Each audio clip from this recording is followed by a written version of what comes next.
अमेरिकेच्या कॅलिफोर्नियामधील बे भागातील पीएनजी ज्वेलर्सच्या दुकानामध्ये बुधवारी दरोडा पडला। सशस्त्र आलेल्या 20 ते 30 दरोडेखोरांनी अवघ्या 3 मिनिटात दुकानामधील सगळी ज्वेलरी लुटली आणि ते पसार झाले। या दरोड्यानंतर पोलिसांनी 6 आरोपींना अटक केली आहे। बाकीच्यांचा शोध अजूनही सुरू आहे आणि अटकेतील आरोपींकडून काही दागिने हस्तगत सुद्धा करण्यात आले। केवळ पीएनजी ज्वेलरी शॉपच नव्हे तर या परिसरामधल्या इतरही भारतीय ज्वेलर्सच्या शॉपवर दरोडे पडलेले असून त्यामुळे अमेरिकेमधील भारतीय ज्वेलर्समध्ये भीतीचं वातावरण निर्माण झालंय। बातमी आपण पाहतोय अमेरिकेच्या कॅलिफोर्नियामधून आणि कशा प्रकारे त्यांनी हा दरोडा टाकलेला आहे ही दृश्य आपण पाहतोय। दरोड्याचा थरार हा कॅमेरामध्ये कैद झालाय आणि 3 मिनिटांमध्ये त्यांनी हा दरोडा सगळा टाकलेला आहे। अटकेतील आरोपींकडून काही दागिने अजूनपर्यंत हस्तगत करण्यात आलेत आणि भर दिवसा पीएनजी ज्वेलर्सवर हा दरोडा टाकण्यात आलाय।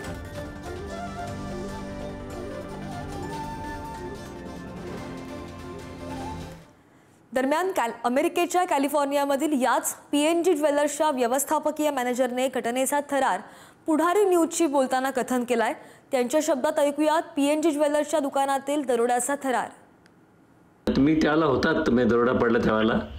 हो, नेमकं काय म्हणजे तुम्ही असताना पडला का तुम्ही, म्हणजे कसं काय? थोडं नाही मी तिथेच होते ऍक्च्युअली।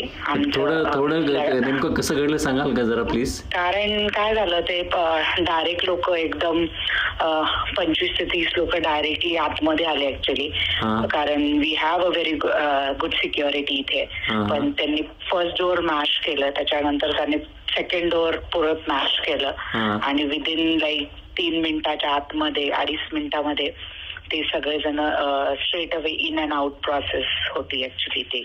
पण the good part about this actually की ऑल द स्टाफ मेंबर्स आणि सगळे सेफ आहेत त्याच्यामध्ये। कोणालाही काही इजा वगैरे नाही झाली त्याच्यात। So that is a good part of it. किती वाजता सकाळी घडलं का हे? हे दुपारी ऍक्च्युली अराउंड लाईक 1-1:30च्या दरम्यान। आणि किती तारखेला घडलेलं हे आपलं बुधवारी झालेलं ऍक्च्युली, वेडनेसडेला। अच्छा, पण मग त्यांनी तिथे किती कर्मचारी होते जेव्हा ते आले तेव्हा? तिथे आम्ही जवळजवळ 6 जण होतो ऍक्च्युली। पण बाकीचं स्टाफ वगैरे दे नो काय करायचं अशा वेळेला। त्या पीएनजी तर्फे चांगली ट्रेनिंग वगैरे पण असते आम्हाला। हो का? तर आम्हाला माहिती असतं की काय होतं त्यावेळेला काय करायचं। मग तुम्हाला कोणाला इजा नाही झाली याच्यामध्ये? नाही, कोणालाच काही इजा नाही झाली।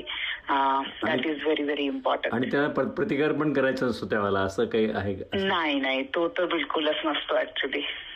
तेच ऍक्च्युली वाईट वाटलं की आपलं दुकान आहे आणि ते असं फोडतायत आपल्या समोर, ते बघून सगळ्यात जास्त वाईट वाटलं ऍक्च्युली। म्हणजे तो नजारा एकदम वेगळाच होता। अरे बापरे। आणि मला असं कळलं होतं की इतरही मराठी दुकानदारांवर असे, तिथल्या ज्वेलरीवर देखील असेच काही प्रकार घडले दरोड्याचे वगैरे प्रकार? हो ऍक्च्युली रिसेंटली त्याच्यामध्ये नितीन ज्वेलर्स म्हणून होता इथे एल कमिनो वरती, आणि नंतर नेवर्क मध्ये भेंडी म्हणून एक होतं, त्यांच्याकडे ऑलरेडी झालेले। आणि एवढ्यावरून हेच लक्षात येतं की they are targeting big jewellers, big Indian jewellers. हो का? कोण असतील खरंच? मला पण मूळ आहे खरं, म्हणजे कसं काय?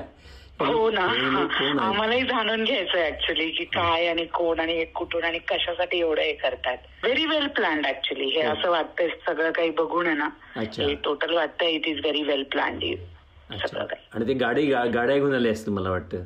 हो, जवळजवळ त्यांच्या 8 ते 9 गाड्या होत्या। त्यामुळे ते काय लगेच त्यांना हे झालं, पण ठीक आहे, 1-2 त्यांनी पकडल्या, तरी गाड्या पकडल्या, कारण ते ज्वेलरी बाहेर फेकत होते हायवे वरती असताना, असं पोलिसांचं म्हणणं होतं। ज्वेलरी बाहेर फेकत होते का बरोबर? ज्वेलरी बाहेर फेकत होते।